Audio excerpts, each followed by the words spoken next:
ಅಭಿವೃದ್ಧಿ ಹೆಸರಿನಲ್ಲಿ ಪರಿಸರ ನಾಶವಾಗ್ತಿದೆ. ಮಳೆ ಇಲ್ಲದೆ ಕೆರೆಗಳು ಬಣಗುಡುತ್ತಿವೆ.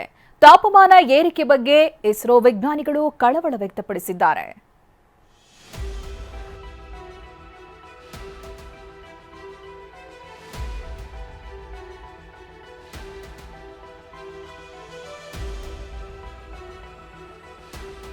ಭೀಕರ ಬರ ಆವರಿಸಿದೆ.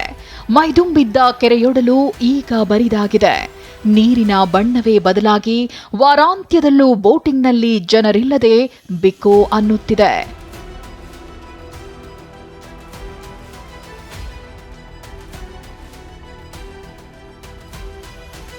ಐತಿಹಾಸಿಕ ಯಡಿಯೂರು ಕೆರೆ ಖಾಲಿ ಖಾಲಿ. ವಾರಾಂತ್ಯದಲ್ಲೂ ಬೋಟಿಂಗ್ ಸ್ಪೋರ್ಟ್ಸ್ ಬಣ ಬಣ. ಇದು ಐತಿಹಾಸಿಕ ಯಡಿಯೂರು ಕೆರೆ. ಬಿರು ಬೇಸಿಗೆಯಿಂದ ಕೆರೆಯಲ್ಲಿ ನೀರು ಖಾಲಿಯಾಗ್ತಿದೆ.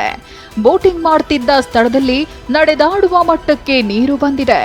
ತುಂಬ ಇವಾಗ ಮರ ಗಿಡನೆಲ್ಲ ಕಡಿತಿದ್ದೀವಿ. ಎಷ್ಟು ಕಡಿತೀವೋ ಅಷ್ಟೇ ಅದಕ್ಕಿಂತ 2 ಪಟ್ಟು ಜಾಸ್ತಿ ನಾವು ಮರ ಗಿಡ ಬೆಳೆಸಿದ್ರೆ ಮುಂದೆ ಒಂದು ಕೆರೆ ಇಲ್ಲದೆ ಇರೋದಾಗೋದನ್ನು ತಡಿಬೋದು ಅಂತ. ತುಂಬ ಬೇಜಾರಾಗುತ್ತೆ ಸರ್, ಹೀಗೆಲ್ಲ ಇದಾಗ್ತಿದ್ರೆ. ಕೆರೆಗಳೆಲ್ಲ ಇಲ್ಲ, ತುಂಬ ಬಿಸಿಲು, ಇರೋಕ್ಕಾಗಲ್ಲ. ಬೆಂಗಳೂರು ವೆದರ್ ನೋಡ್ಕೊಂಡು ಎಲ್ಲರೂ ಬರ್ತಿದ್ರು, ಇವಾಗ ಎಲ್ಲರೂ ಬಿಟ್ಟು ಹೋಗಂಗಾಗತ್ತೆ. ಯಡಿಯೂರು ಕೆರೆಗೆ 1400 ವರ್ಷಗಳ ಇತಿಹಾಸವಿದೆ.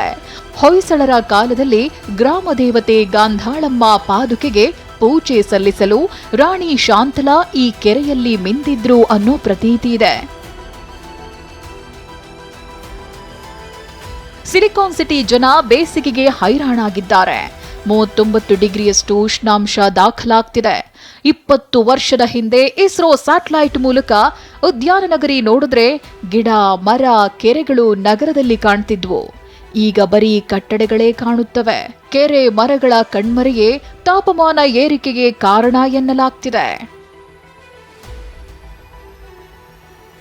ಕಿರಣ್ ಸೂರ್ಯ ಜೊತೆ ಪೂರ್ಣಿಮಾ, TV9 ಬೆಂಗಳೂರು.